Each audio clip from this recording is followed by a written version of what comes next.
आपलं शहर आता स्मार्ट होत आहे। मग तुम्ही कधी स्मार्ट होताय? स्मार्ट न्यूजचे यूट्यूब चॅनल सबस्क्राइब करा, स्मार्ट बना। नोटिफिकेशनसाठी बेल आयकॉनवर क्लिक करा।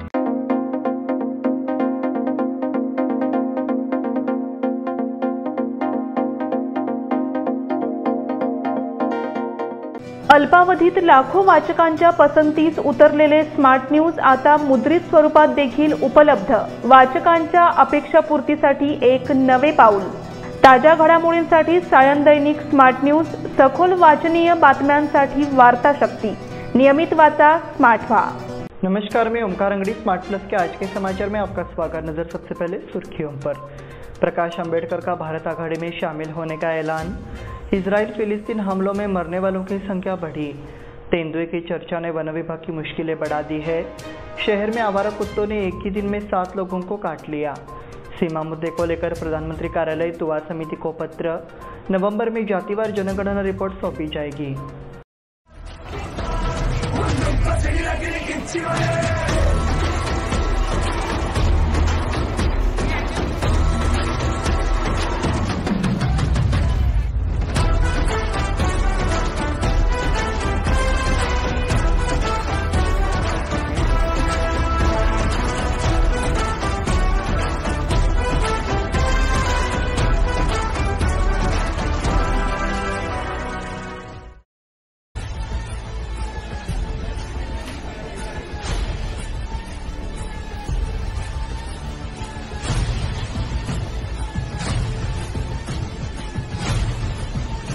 अब समाचार विस्तार से।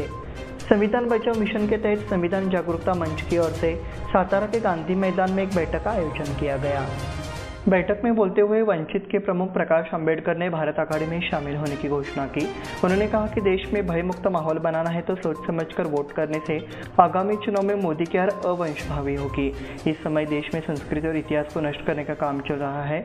नए और पुराने इतिहास के मुद्दे पर आम आदमी को गुमराह किया जा रहा है। सत्ता के लिए सभी व्यवस्थाओं को दुरुपयोग करने का काम चल रहा है।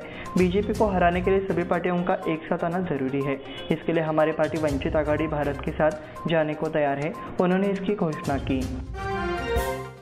इजराइल फिलिस्तीन हमलों में मरने वालों की संख्या बढ़ी। इजराइल और फिलिस्तीन के बीच संघर्ष बढ़ गया है और इजराइल ने अब सीधे युद्ध की घोषणा कर दी है। शनिवार सुबह से शुरू हुआ संघर्ष अभी तक थमा नहीं है। इस बीच इस संघर्ष के दौरान मरने वालों की संख्या भी बढ़ गई है। कल तक 300 लोगों की मौत हो चुकी थी, तो वही अब संख्या 480 तक पहुंच गई है।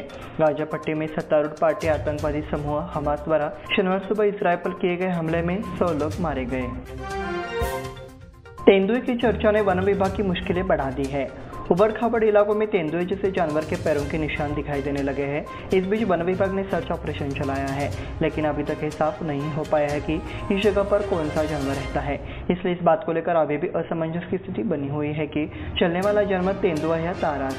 वाहन विभाग ने अनुमान व्यक्त किया है कि यह जानवर किसी चीज से पैर उठाकर भागा होगा। पिछले 4-5 दिनों से इलाके में जंगली जानवरों के पैरों के निशान मिल रहे हैं। इससे इलाके में डर का माहौल फैल गया है।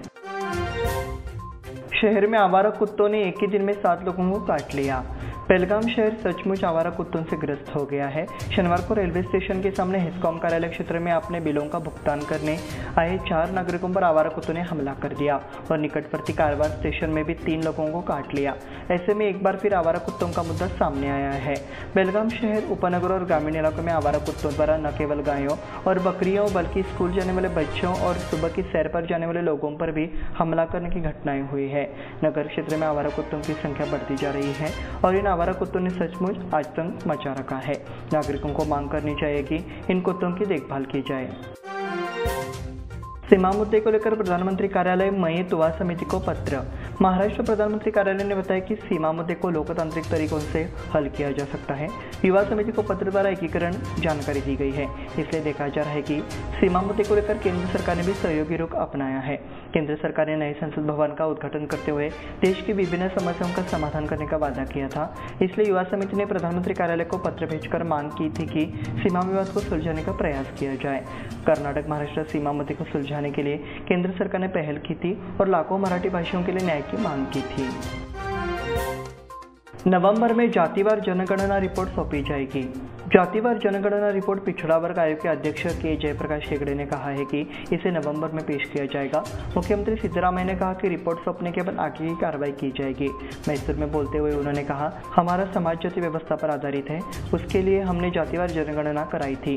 जब जातिवार जनगणना हुई तो कांता राज्य पिछड़ा वर्ग आयोग के अध्यक्ष थे। ये रिपोर्ट तत्कालीन मुख्यमंत्री HD कुमारस्वामी नहीं माने, वर्तमान अध्यक्ष से चर्चा की, उन्हें नवंबर में रिपोर्ट देनी है। सरकार को रिपोर्ट सौंपे जाने के बाद हम फैसला लेंगे। इस बुलेटिन में वक्त हो गए छोटे से ब्रेक का। देखते रहिए स्मार्ट प्लस।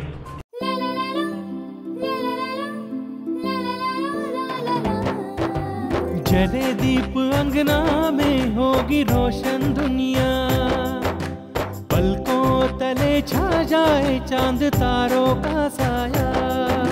रंगोली में खिले रंग खुशियों की भी तरानी, तन मन झिलमिल जाए हर पल होंगी सुहानी।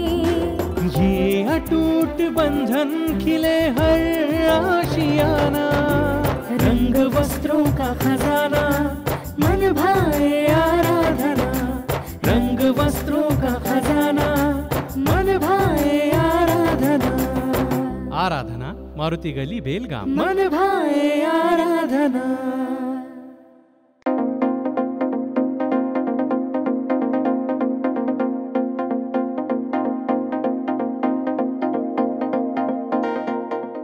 ब्रेक के बाद फिर से आपका स्वागत। बढ़ते हैं अगले समाचार की ओर। बसवान गली बेलगाम स्थित बेलगाम के ग्राम देवी महालक्ष्मी मंदिर में शुक्रवार की शाम 7 बजे बेलगाम के राजा के अधिकारियों द्वारा महाआरती और महापूजा की गई।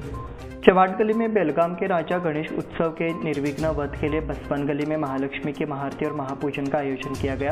इस अवसर पर देवी को साड़ी और लाडू का प्रसाद चढ़ाकर महाआरती की गई।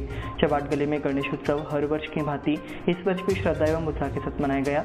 इस गणेश उत्सव में चवाट गली की परंपरा के अनुसार कई अनुष्ठानों का आयोजन किया गया। महालक्ष्मी की ओटी भरने की ये रस्म इस भावना से की गई है कि ये रस्म निर्विघ्न संपन्न हो जाए। इस मौके पर बड़ी संख्या में गली मोहल्ले के गणेश भक्त मौजूद रहे। यल्लूर प्राइमरी स्कूल में निर्माण श्रमिकों के लड़कों और लड़कियों को मार्गदर्शन करना। मजदूर नवनिर्माण संघ और श्रमिक समग्र संगठन के तहत कर्नाटक सरकार श्रम कल्याण बोर्ड द्वारा एलूर के स्थानीय कार्यकर्ताओं के साथ चांगलेश्वरी मंदिर के सामने मॉडल प्राइमरी स्कूल में पढ़ने वाले निर्माण श्रमिकों के बेटे और बेटियों को सूचित करने के लिए एक विशेष कार्यक्रम आयोजित किया गया। ऑपरेशन मदद संस्थान के राहुल पाटिल ने विद्यार्थियों को मार्गदर्शन किया। इस कार्यक्रम में प्राचार्य नीलजकर एवं साथी शिक्षकों ने अतिथियों का स्वागत मॉडल स्कूल के विद्यार्थियों द्वारा क्राफ्ट के दौरान बनाए गए सुंदर कागज को फूलों के गुच्छे देकर किया। प्राचार्य नीलजकर ने विद्यार्थियों को मार्गदर्शन किया। बेलगाम से पायलट बने सारथी। 10 महीने के इंतजार के बाद 5 अक्टूबर से बेलगाम दिल्ली उड़ान शुरू हुई। इस फ्लाइट के पायलट और स्टाफ बेलगाम के थे, तो ये बेलगाम के लोगों के लिए गर्व की बात बन गई। इस यात्रा के दौरान सागर पाटिल ने कैप्टन और अक्षय पाटिल ने प्रथम श्रेणी अधिकारी की भूमिका निभाई। सांब्रा हवाई अड्डे पर उड़ान भरने से पहले अक्षय पाटिल ने यात्रियों से बातचीत की। कैप्टन सागर पाटिल, उनकी मां माया और पिता सुरेश पाटिल को अगस्ता ग्राम पंचायत की ओर से सांब्रा हवाई अड्डे पर अगस्ता ग्राम पंचायत की ओर से सम्मानित किया गया। धोखाधड़ी के मामले में चीनी मिलों के खिलाफ कार्रवाई की जाएगी। जिले के चीनी मिलों ने इस वर्ष का फसल सत्र 1 नवंबर के बाद शुरू किया है। हर चीनी मिल को FRP फैक्ट्री नोटिस बोर्ड लगाना चाहिए।